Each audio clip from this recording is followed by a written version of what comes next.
Na stežaj. Sorina radijska klepetalnica. Okna v svet v aprilu skupaj z nami na stežaj odpira M-Sora. Na stežaj bomo danes odpirali vrata v svet vrhunskega športa v družbi Zorana Zupančiča, smučarskega skakalca, profesorja športne vzgoje in zdaj tudi uradno že nekdanjega glavnega trenerja ženske skakalne reprezentance, ki je z našimi orlicami v 6 letih spisal izjemno športno zgodbo. O njegovih uspehih tako na smučkah kot tudi ob skakalnici, pa tudi načrtih za prihodnost bomo z Zoranom klepetali v nadaljevanju. Najprej pa Zoran, dobrodošel tu pred našim mikrofonom. Lepo te je ponovno videti v naši družbi. Kako si? Lep pozdrav. Ja, kako sem? V bistvu še vedno nekako zbiram te občutke po teh sezonah, po tej težki odločitvi. Verjetno bo še nekaj časa trajalo, da bom ponovno spet tak, kot moram biti. Tudi o tej odločitvi, ki nas je presenetila, razžalostila, verjamem, da pred nekaj dnevi bova rekla kakšno v nadaljevanju. Začela pa morda s tistimi bolj veselimi spomini na tvoje skakalne začetke. 6 let si bil star, ko si se spoznal s skakalnim športom. Kako je bilo takrat? Kaj te je vleklo na smučke pa v domačo skakalnico? Ja, to je pa že res dolgo nazaj.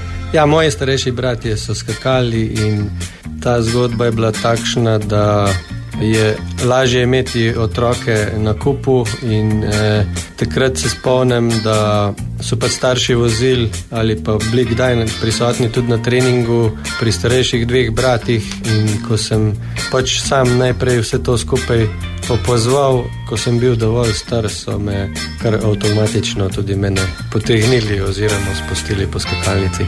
A se še spomniš tistega prvega skoka na domači žirovski skakalnici? Kako je bilo v zraku takrat? V bistvu se ne spomnim, mislim pa, da sem prve skoke opravil nekje v planici, v dolini planice, tam nekje na nekem hribčku, to se spomnim. In ti je bilo tako fajn, da si se potem odločil stvari zastaviti zares in se posvetiti skakalnemu športu najprej kot tekmovalec, ki je kar nekaj let vztrajal na tekmovanjih in na vseh treningih, ki so jih seveda tekmovanja terjala. Ja, v bistvu potem, ko si enkrat v klubu začneš trenirati po vseh kategorijah, ki jih daš skozi, kot majhnega se spomnim, da sem bil izredno uspešen nekje do mladinskih kategorij. Velikokrat preskakoval tudi fantje oziroma sem bil vzor v manjših kategorijah, ki so potem uspeli, meni pa tega ni uspelo. No, ampak svojo prvo medaljo imaš verjetno še kje pospravljeno. Kako ponosen si bil takrat na njo, ko si jo osvojil? Teh medalj je kar nekaj jih še imam, nekaj tudi takih lepih pokalov, tudi kasneje. Spomnim se nekega pokala v Zahomcu, ko smo šli v tujino prvič na tekmovanje, ko sem prejel pokal, ko je bil v bistvu velik za pol mene. In verjamem, da je bil posebej težak, pa ti posebej ponosen nanj, tako kot si bil verjetno posebej ponosen tudi na svoj prvi nastop v Planici. Planica je eno tako posebno mesto za vas skakalce. Če sem našla pravi podatek, 28. marec 93 se je pisal, ko si ti prvič nastopil v svetovnem pokalu v Planici. Kako ti doživljaš Planico, ne vem, morda danes, kako si jo doživljal takrat kot aktiven tekmovalec? Takrat, v tistem obdobju so bili v bistvu skoki na Slovenskem dovolj v težkem položaju, že same najvišje reprezentance niso bile zelo dobre. Mi smo dobili potem kot mladinci ali B reprezentant je priložnost nastopiti na tem finalu. Ja, razborjanje je bilo, kakšnega posebnega veselja po tekmovanju pa ne. Zdaj 15 let si vztrajal v tekmovalnih vrstah kot skakalec, dosegal nekaj dobrih uvrstitev, osvojil tudi točke v svetovnem pokalu. Kako se zdaj spominjaš teh dni? Kakšni so bili pogoji za treninge in tekmovanja pred, če takole čez palec pogledava, približno 30 leti? Ja, ko bom rekel, da včasih ni bilo na voljo domačih skakalnic.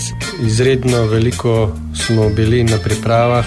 Veliko krat se je zgodilo, da si se zvečer pripeljal domov in se takoj naslednji dan odpravil drugam. Ne vem, sredstva za priprave v tujino so takrat bila na voljo.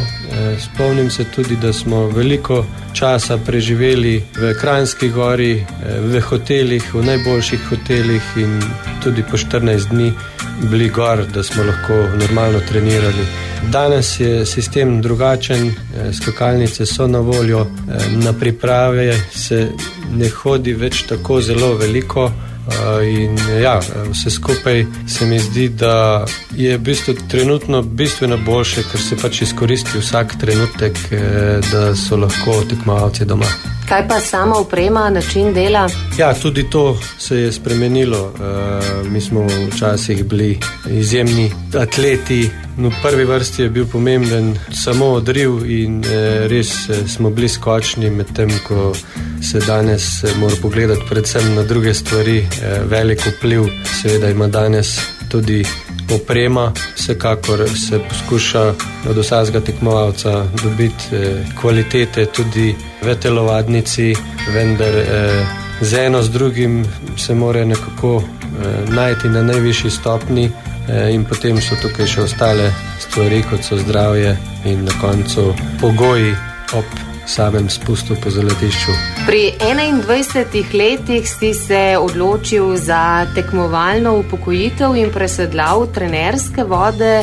Kako se spominjaš tega prehoda? Kdaj si ocenil, da je bilo pa dovolj truda vloženega v tvoj razvoj športnika, pa da je zdaj čas, da stvari zastaviš, ne vem, še na tisti drugi strani? Kot sem omenil, sem bil v mlajših kategorijah, tja nekje do 18 leta, izjemno uspešen. Potem se je zgodil nek grd padec na velikanki.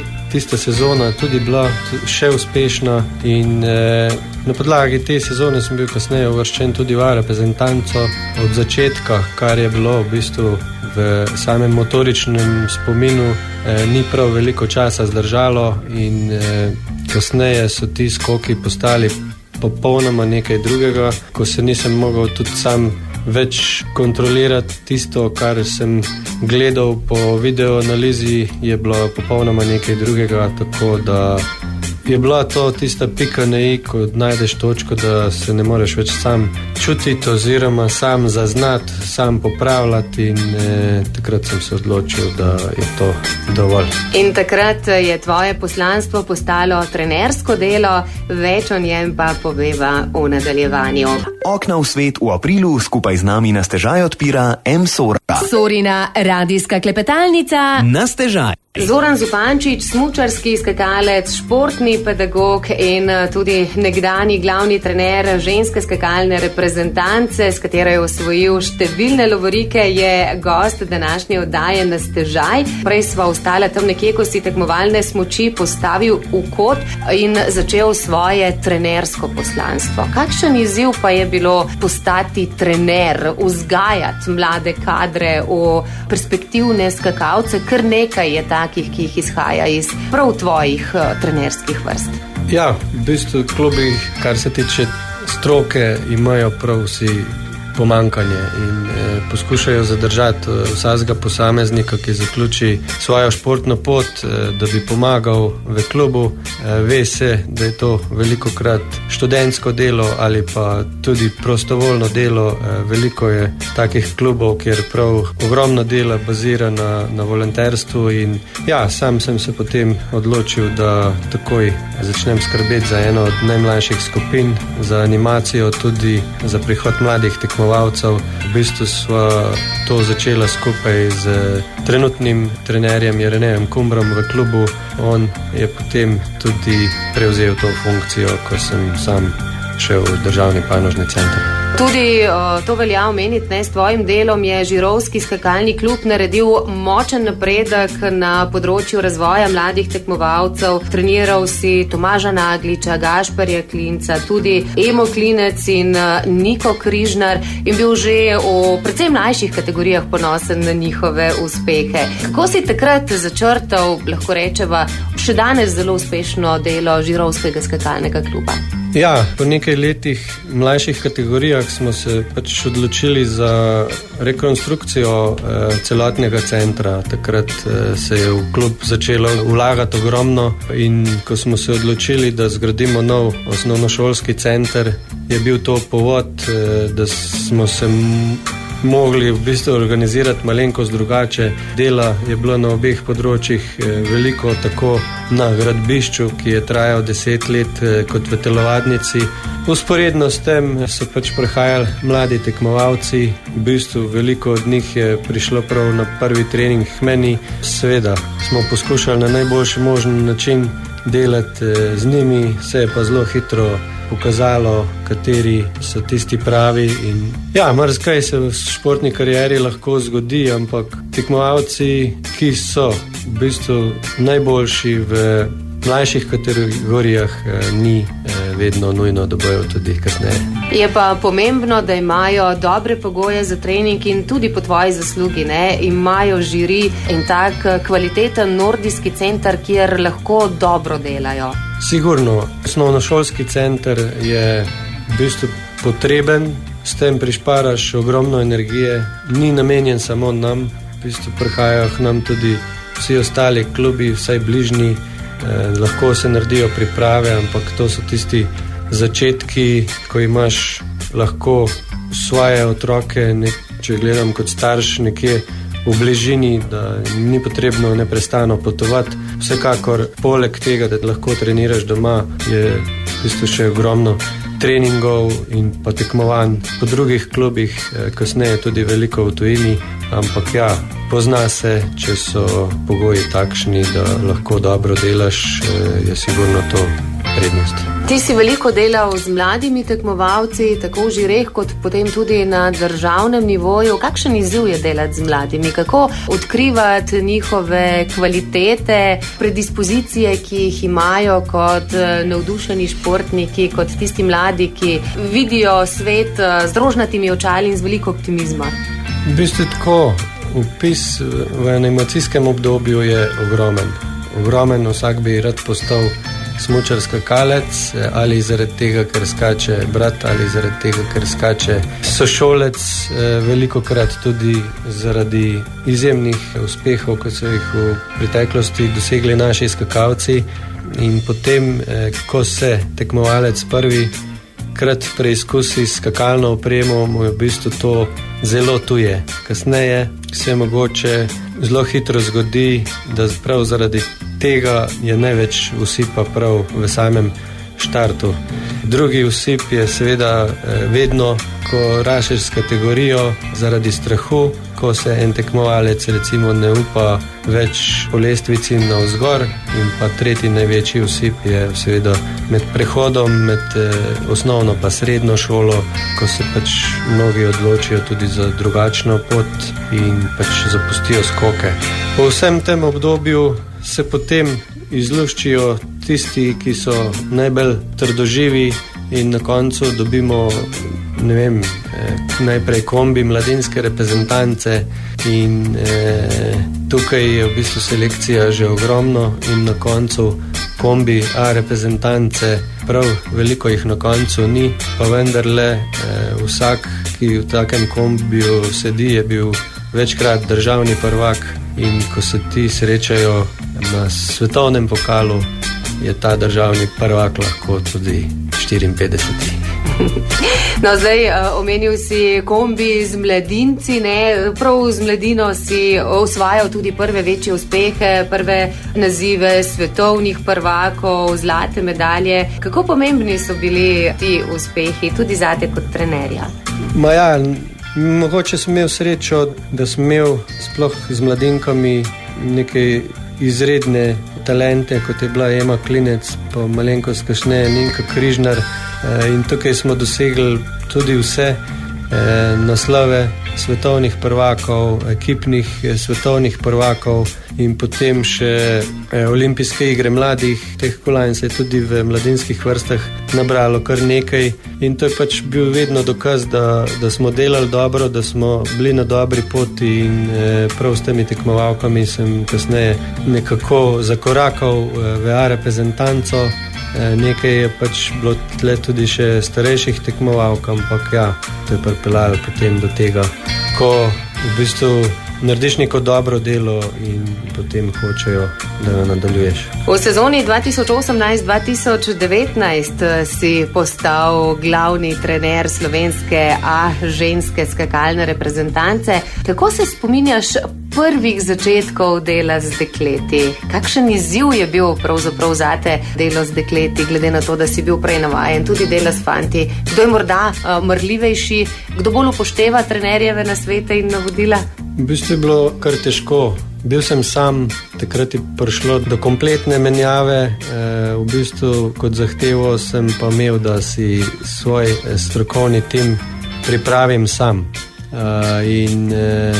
Od začetka je bilo kar nekaj borbe, ampak smo začeli sami, kasneje je prišel pomočnik Lavtižar in v bistvu prve 2 leti sva bila sama. Šele kasneje, ko so se začeli rezultati izboljševati, smo pač nekako dobili te pogoje, da smo si lahko izborili še kakšnega dodatnega člana in počasi, ko so se dosegali kristalni globusi, se je bilo treba postaviti tudi na stran deklet. Sam sem pač prej približno 17-18 let delal pretežno s fanti in točno mi je bilo jasno, kakšen je trening za dekleta.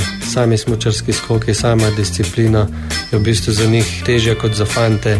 Točno mi je bilo jasno, kakšno količino truda so mogli vse to vložiti in tukaj sem pač takrat se mogel postaviti na isto stran in zahtevati enakovredne pogoje. Tudi o tem bova rekla kakšno v nadaljevanju, zdajle pa si privoščiva kratko pauzo. Ko veste, da ste doma. Radio Sora. Okna v svet v aprilu skupaj z nami na stežaj odpira M-Sora. Na stežaj. Radijska klepetalnica na Radio Sora. Zoran Zupančič, vrhunski trener, nekdani glavni trener ženske skakalne reprezentance in človek, ki se lahko pohvali s 3 kristalnimi globusi, je danes z nami na valovih Radia Sora. 6 let si ustrajal z dekleti, z vrhunskimi skakalkami. Praviš, da je za vami lepo obdobje. Po čem si ga boš ti najbolj zapomnil? Verjetno bodo v ospredju vsi ti uspehi, glede na res zavidljivo statistiko, ki ste jo spisali skupaj.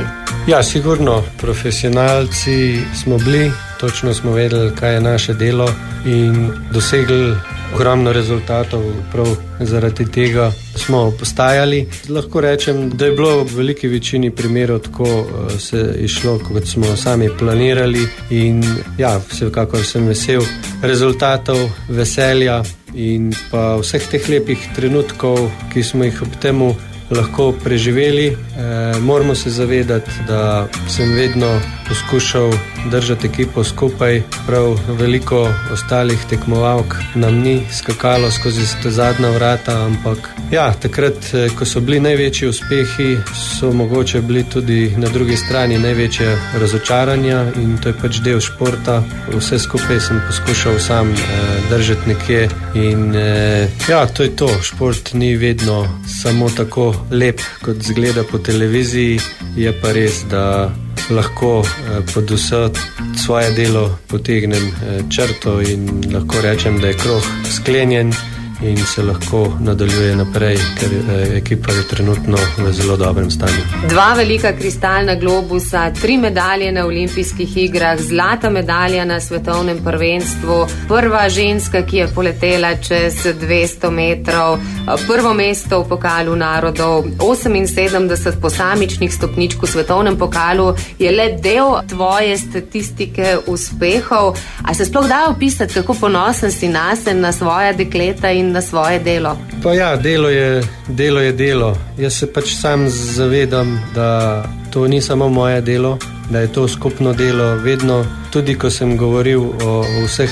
globusih, medaljah, sem vedno govoril, to smo dosegli vsi skupaj, ekipa pomočnikov plus vsa dekleta skupaj, ker sem pač gledal na stvar tako, da pač sem poskušal koristiti tiste prednosti, ki jih lahko da ekipno delo. Teh rezultatov, ki so navedeni tukaj, je res mogoče samo nekaj. Če pogledamo kompletno zgodbo, je tukaj še veliko drugih in tretjih mest in če pogledamo še zgodbo, koliko je bilo uvrstitev do 10. mesta in koliko je bilo dobrih uvrstitev še v poletnem delu, ki je za nas prav tako pomemben. Tega je ogromno, pa vse skupaj je res lepo pogledati, sem pa sam pač gledal tako, da je prav vsaka punca vlekla svoj del voza. Tako, nikoli ti ni bilo vseeno, kaj se dogaja s tekmovalkami, kot si že dejal, si se vedno tudi postavil zanje, že pred leti opozarjal na razlike v športu in tudi po tvoji zaslugi je na tem področju danes bolje. Ampak rezerve pa verjetno ne še ostajajo, še vedno so razlike med moškimi in ženskimi tekmovalkami, tudi pri, če smo čisto konkretna, pri nagradah in pogojih za tekmovanje. Ja, zdaj, mi se zavedamo, da je disciplina mlada, ampak ne glede na to smo dosegli nivo, ki je v bistvu primerljiv, zelo primerljiv s fanti. Vedno bojo obstajale razlike in tukaj ne bo nič drugače. Zdaj, kdaj bodo krovne organizacije bile pripravljene stvari popolnoma izenačiti, ne vemo. Vemo, da se to nekatere zveze oziroma krovne organizacije pri nekaterih športih že storile, ampak mislim, da se bodo mogli to pogovarjati na bistveno višjih inštitucijah. Tako, ostajajo izzivi za vse, ne samo za športnike. Midva pa, če še malce obujava spomine na vsa ta leta, na vsa ta tekmovanja, priznanja, pa pokukava še malce v tisto zakulisje, ki običajno ostane skrito. Na teh tekmovanjih, tudi pri dekletih, verjetno tako kot pri fantih, pade kakšna stava, kakšna zanimiva ideja. A ste imeli s puncami kakšen tak običaj, kakšno navado ob večjih uspehih? Ne vem, ko je Ema kot prva na svetu postavila rekord čez 200 metrov, ko je Nika osvojila kristalni globus, ko je bila zlata medalja. Ja, v bistvu smo si pred časom zastavili neke stave in med tem, ko je prav Ema osvojila tisto prvo kolajno, se tega potem ni hotel nobeden spomniti. Naslednja stvar je bil seveda veliki kristalni globus, pa tudi potem takrat se ni nič zgodilo. Zgodilo pa se je po pokalu narodov, takrat pa smo naredili nekaj takega po tekmovanju, kar ni bilo običajno. Ampak bova to pustila vašemu skakalnemu spominu? Načeloma ni skrivnost, oba svoja pomočnika sem ves tekel skakalnice po prijemu globus obril z mašinco na balin. No ja, takole se je končalo tole tekmovanje, sicer pa je marsikakšna anekdota verjetno zapisana tudi v tvojem spominu oziroma v skupni 6-letni zgodbi s skakalkami. Kakšna zabavna, pa kakšna verjetno tudi manj prijetna, ne vem, če se spomniva samo japonske izgubljenih dresov, ampak vas tudi to ni spravilo iz tira. Ja, v bistvu smo imeli kar nekaj takih stvari, ki jih pač ne moreš predvideti, ki jih pač ne moreš planirati. Zgodil se je COVID, zgodile so se izolacije, zgodila se je oprema, izguba opreme in to so bile situacije vedno takrat, ko smo se borili v bistvu za nek globus. Takrat Nižni Tagil in pa Čajkovski se je Nika Križnar borila za prvi kristalni globus. Letos ponovno na Japonskem so se dogodile čudne stvari, ko smo izgubili opremo. V bistvu sam nisem občutil, da smo strani njih, organizatorjev ali kogarkoli drugega dobili pomoč, vse smo mogli urediti sami. Takrat je bil edini človek na letališču, ki je skrbel za opremo, naš konzul Miklavčič. In ko sem sam prišel v race office in povedal, s katerim avionom bo priletela oprema, so bili presenečeni, ker pač tudi sami niso vedeli, kdaj pride oprema, čeprav na Japonskem je povezava Sapporo-Tokio na 20 minut in je bilo res presenetljivo, kako niso mogli v bistvu enem dnevu in pol spraviti opreme do prizorišča. Ja, različne zgodbe so se pisale, nekaj sva jih že razkrila, kakšno poveva še v nadaljevanju, zdaj pa naju čaka še en kratek skok v glasbeni svet. Radio Sora. ker si zaslužite najboljše. Okna v svet v aprilu skupaj z nami na stežaj odpira M-Sora. Na stežaj. Sorina radijska klepetalnica. Ja, takole na stežaj odpiramo vrata v svet vrhunskega športa. Danes v družbi Zorana Zupančiča, ki se je z zaključkom sezone poslovil z mesta glavnega trenerja ženske skakalne reprezentance. Zoran, ti si v Planici letos na zadnji tekmi ženske reprezentance, ki se je zaključila tudi s kristalnim globusom Nike Prevc, že vedel, da je to tvoja zadnja tekma z dekleti v vlogi trenerja.